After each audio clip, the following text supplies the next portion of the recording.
এবার চট্টগ্রামের Laldia container terminal নির্মাণের দায়িত্ব পাচ্ছে বিদেশি কোম্পানি। বাড়ানো হয়েছে বন্দরের মাশুল, অভিযোগ ব্যবসায়ীদের।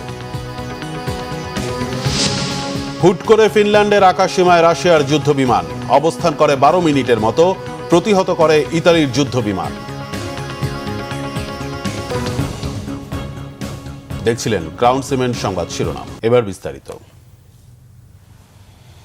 চট্টগ্রামের লালদিয়া কন্টেইনার টার্মিনাল নির্মাণের দায়িত্ব বিদেশি কোম্পানির হাতে তুলে দিতে যাচ্ছে সরকার। এ বিষয়ে চুক্তির জন্য ডেনমার্ক ভিত্তিক প্রতিষ্ঠান মার্কস লাইনের সঙ্গে আলোচনাও প্রায় চূড়ান্ত। শেষ মুহূর্তে দর কষাকষি শেষ হলে টার্মিনাল পরিচালনার কাজ করবে বিদেশি অপারেটর এপি মোলার।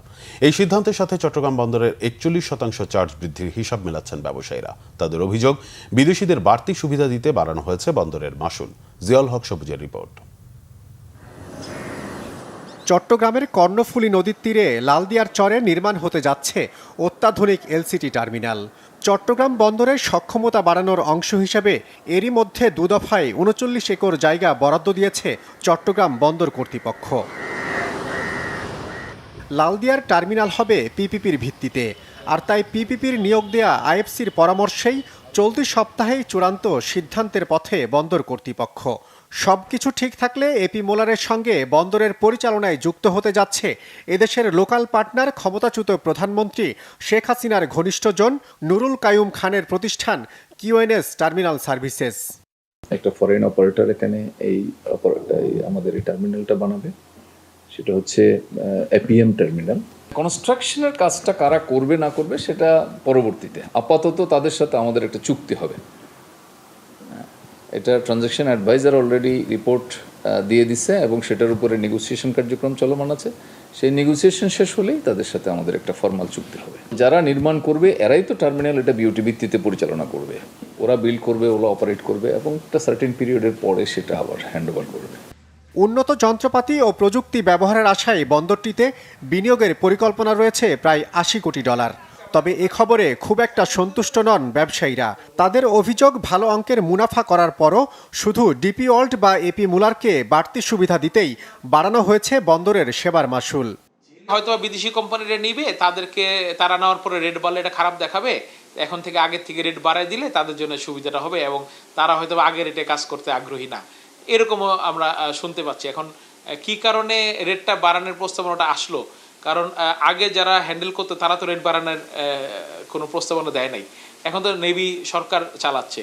এখন রেট বাড়ানোটা আসলে আমি কোনো যৌক্তিক কারণ খুঁজে পাই না। আর এর কারণে জিনিসপত্রের খরচ বাড়বে, ইম্পোর্টের খরচ বাড়বে, এক্সপোর্টের খরচ বাড়বে। গত আওয়ামী লীগ সরকারের সময়ের মতো বিশেষ কোনো গোষ্ঠীকে বিশেষ সুবিধা পাইয়ে দেওয়ার পরিকল্পনা বাদ দিয়ে স্বল্প মূল্যে দ্রুত সেবা দিতে সক্ষম প্রতিষ্ঠানকে লালদিয়ার দায়িত্ব দেওয়ার তাগিদ আমদানি রপ্তানিকারক প্রতিষ্ঠানগুলোর। জিয়াউল হক সবুজ, বাংলা ভিশন, ঢাকা। সঠিক সময়ে নির্বাচন না হলে দেশ মৌলবাদ ও তালেবানি নিয়ন্ত্রণে চলে যাবে বলে মন্তব্য করেছেন বাংলাদেশের কমিউনিস্ট পার্টি সিপিবির সভাপতি শাহ আলম। রাজধানীর ইঞ্জিনিয়ার্স ইনস্টিটিউটে বাংলাদেশের কমিউনিস্ট পার্টি সিপিবির ত্রয়োদশ কংগ্রেসের উদ্বোধন করে তিনি কথা বলেন। শুক্রবার নানা আনুষ্ঠানিকতায় শুরু হয় পুরনো এই রাজনৈতিক দলটির জাতীয় সম্মেলন। আনুষ্ঠানিকতা শেষে ইঞ্জিনিয়ার্স ইনস্টিটিউট মিলনায়তনে উদ্বোধনী পর্বের আয়োজন করা হয়। এই পর্বে কংগ্রেসে আমন্ত্রণ জানানো সকল ভাতৃপ্রতিম সংগঠন, রাজনৈতিক দলের নেতাদের শুভেচ্ছা জানানো হয় সারা দেশ থেকে আসা দলের সমস্ত প্রবীণ কমরেডদের। এর মধ্য দিয়ে শেষ হয় কংগ্রেসের উদ্বোধনী পর্ব। আজ থেকে কংগ্রেসের মূল পর্বে দেশের বর্তমান রাজনৈতিক পরিস্থিতি, দলের অবস্থা নিয়ে দলের কংগ্রেসের সদস্যরা আলোচনা করে দলীয় অবস্থান জানানো হবে। 3 দিনব্যাপী এই কংগ্রেসের শেষে নির্বাচিত হবে কমিউনিস্ট পার্টির নতুন নেতৃত্ব। রাজধানীর যাত্রাবাড়িতে একটি বাসায় এসি বিস্ফোরণে একই পরিবারের 4 জন দগ্ধ হয়েছেন। যাত্রাবাড়ির ধলপুরের লিচু বাগান এলাকায় এ দুর্ঘটনা ঘটে। আহতরা হলেন তুহিন হোসেন, তার স্ত্রী ইভা আক্তার এবং তাদের 2 ছেলে তানভীর ও তাওহিদ। শুক্রবার রাত 1:30টার দিকে বিস্ফোরণ ঘটে। পরে তাদের উদ্ধার করে জাতীয় বার্ন ও প্লাস্টিক সার্জারি ইনস্টিটিউটের জরুরি বিভাগে নিয়ে ভর্তি করা হয়। ইভার বোন ফারজানা আক্তার জানান, রাত 1:30টার দিকে ঘুমিয়ে থাকা অবস্থায় হঠাৎ বিকট শব্দে বাসার এসি বিস্ফোরিত হয়। এতে আমার বোন, তার স্বামী ও তাদের 2 ছেলে দগ্ধ হয়। জাতীয় বার্ন ও প্লাস্টিক সার্জারি ইনস্টিটিউটের আবাসিক চিকিৎসক ডাক্তার শাওন বিন রহমান সাংবাদিকদের জানিয়েছেন, দগ্ধদের মধ্যে তুহিনের শরীরের 47%, তার স্ত্রী ইভার 15%, ছেলে তানভীরের 40% ও আরেক ছেলে তাওহিদের 8% শতাংশ দগ্ধ হয়েছে। এদের মধ্যে 3 জনের অবস্থা আশঙ্কাজনক। পোল্যান্ড, রোমানিয়ার পর এবার ইউরোপীয় দেশ এস্তোনিয়ার আকাশ সীমা লঙ্ঘনের অভিযোগ উঠেছে রাশিয়ার বিরুদ্ধে। শুক্রবার স্থানীয় সময় দুপুরে গালফ অফ ফিনল্যান্ডের ভাইন্ডলু দ্বীপের আকাশে প্রবেশ করে রাশিয়ার 3টি মিগ-31 যুদ্ধবিমান। এস্তোনিয়ার কর্মকর্তারা জানিয়েছেন, কোনো ফ্লাইট প্ল্যান জমা না দিয়ে এবং ট্রান্সপন্ডার বন্ধ রেখেই 12 মিনিট ধরে দেশটির আকাশ সীমায় অবস্থান করে তারা।